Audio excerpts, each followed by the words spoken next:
In the grim dark galaxy, a hive city is a colossal arcology, which means it essentially is a self-contained vertical world that was built to house millions to even billions of imperial citizens. Rising like a man-made mountain of rockcrete and adamantium, a hive is constructed layer upon layer over thousands of years. At its base, the structure burrows deep into the planet's crust, while its uppermost spires can pierce through the clouds. Entire industrial sectors, power plants, hab blocks, and food systems are contained within its immense shell, making the hive largely self-sufficient. Structurally, a hive city is vertically stratified by both function and social class. The lowest depths form the underhive, which is a dark, lawless ruins of collapsed districts burrowing into the crust. Above that lies the lower hive, packed with manufactoria and the working masses who power the city's industry. Higher still are the more stable administrative zones and residential levels of the upper hive, home to officials and merchants. At the very top rise the grand spires, where nobles dwell in relative luxury. Then there are the outskirts, which spread across thousands of square kilometers all around the main hive, which are kinda like the intercity districts of today.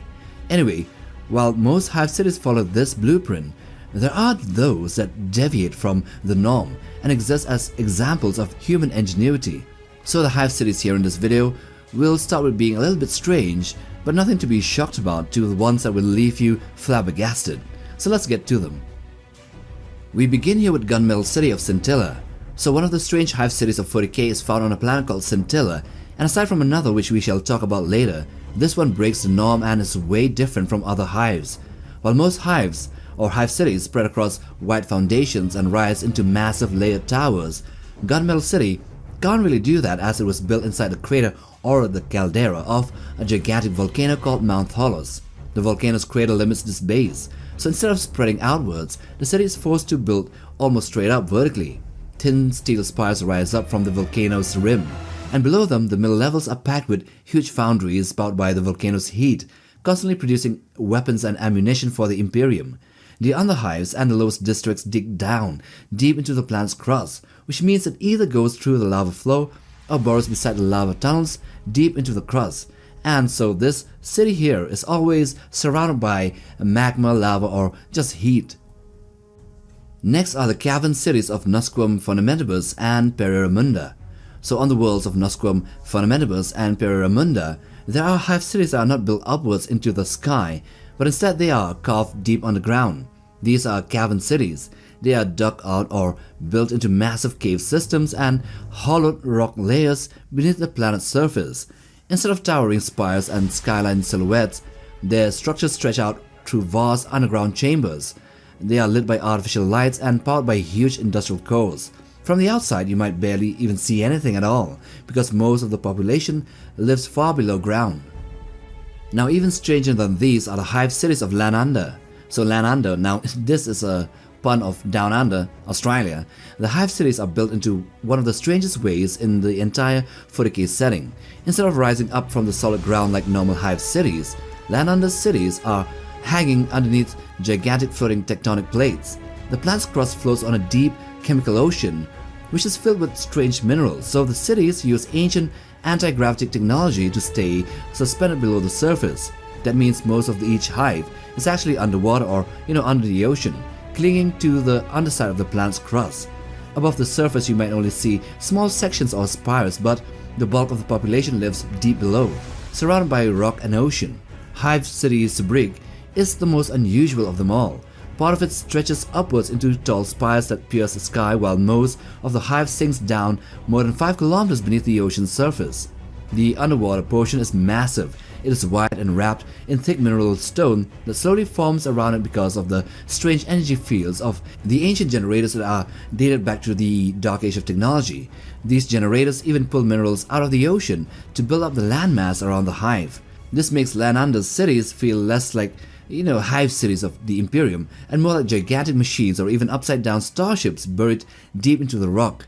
Compared to the other hive cities that are stacked skyscrapers on land, Land Under's hives are hanging, half submerged, slowly growing structures which are floating on a chemical sea. So anyway, next we have the hive cities of the Lusrati system. So the Lusrati system is also known as the 9 Hollow Worlds. Worlds here contain hive cities that are structurally almost identical to standard Imperial Hive cities. They have the same towering spires, stacked industrial levels, crowd hat blocks, noble upper tiers, polluted manufactorum districts, and deep underhives filled with gangs and decay. The only difference is their orientation. Instead of being built on the outer surface of a planet and, rising upwards into the sky, these hive cities are constructed along the inner surface of the hollow world's crust. When their spires rise, they actually extend downwards towards the planet's distant core, which is at the center of the hollow sphere. To the citizens, the glowing core replaces the sun, hanging in the sky overhead, while the city stretches along the curved inner world in the inner surface of the planet.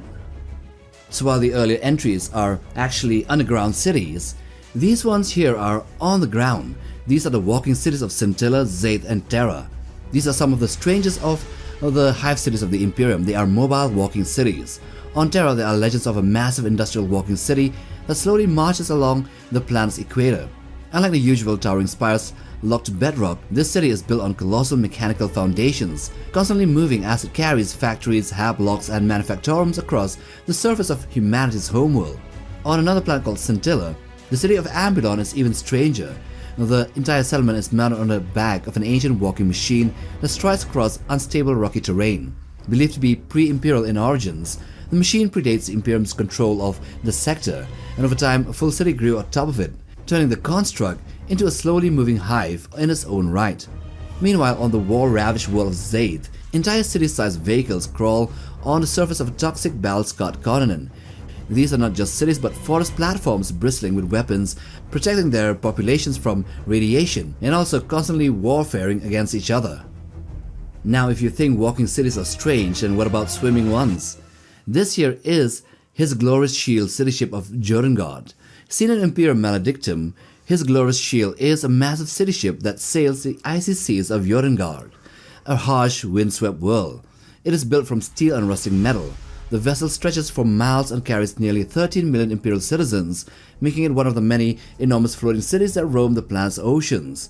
Powerful tidal generators and numerous genatoriums keep the city running as it travels around, while it draws nutrient-rich life from the sea and processes it into dense food paste for the general population. At the center of this massive ship rises a mast, a towering structure that reaches high into the air like a small hive spire. So we've done underground cities, walking cities, swimming cities, and now we come to floating cities. Some hive cities are not built on solid ground at all, but instead they float high in the upper atmospheres of gas giants. These are skyhives. In the Vesmir system, the skyhive above Vesmir 2 serves as both a fortress and an industrial hub.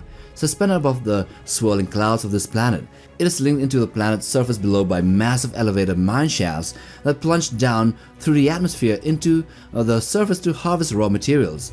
During the chaos unleashed by the Great Rift, the Order of the Valorous Heart fortified the Orbital Hive, turning it into a sanctuary where Imperial forces gathered to resist demons and Chaos Space Marines. Now, in another system called the Yuxa system, the skyhives of Scitalyss-Altus are also suspended above a gas giant planet, forming floating industrial cities that have changed hands multiple times. Once firmly under Imperial control, the system later became unstable, facing internal unrest and outside political pressure, including involvement of the Tau Empire. So what's above the atmosphere? Well, the void of space. And here we have the orbital plates of Terra. So Terra once possessed some of the greatest orbital plates ever created. They are vast city-sized platforms. In fact, they are hive cities in their own right. They are constructed mainly during the Dark Age of technology. These superorbital structures function as floating metropolis, industrial hubs, trade centers, and heavily armed defense stations. They house millions or even billions while orbiting high above the throne world. During the Horus Heresy, however, most were deliberately decommissioned by Rogal Dawn to prevent them from being captured and used against Terra. While others were destroyed in the brutal fighting of the siege, the last major plate to remain in operation was the Sky Fortress, which is also known just as Sky, which was converted into a massive weapons platform and an aerial carrier which was stationed in geosynchronous orbit near the Imperial Palace. Although heavily damaged as the war raged on, it continued to provide fire support until it was ultimately struck during the White Scars counteroffensive and it crashed in a catastrophic explosion, obliterating enemy forces below. Terra's orbital plates were not just space stations, they were floating fortress cities and also symbols of a lost technological glory. And we end here with the strangest of them all, and these are the Hive cities of Stalinvars. See, on this planet called Stalinvars, the Hive cities don't look like the usual metal skyscraper towers you see in many of the Imperium's Hive worlds. Instead, they look more like giant coral reefs rising out of a thick, dangerous jungle. Each city has a strange organic shape. One might bulge like a huge brain covered in ridges, another might branch out like twisted antlers, and another could look like a cluster of giant pipes with fungi like suburbia growing around it. Some are stacked like gigantic plates, while others spread out like fans. What makes Stalinvar so strange is that these Hive cities don't follow the normal straight-up layered tower design. Most Hive worlds built raw, cramped metal spires packed with people.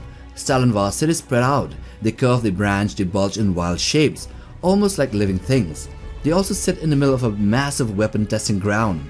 The jungles between the cities are scarred from plasma blasts and bomb tests. Even the capital city, the Hive city of Vasilariev, is enormous and shaped like a massive coral reef, stretching dozens of kilometers across.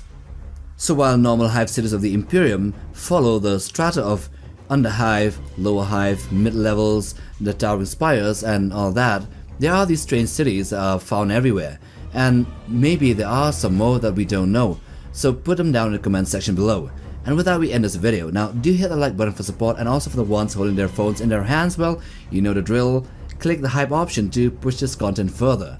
Also, subscribe to be a part of Legion Nutbuck, and so till the next time, take care, boys.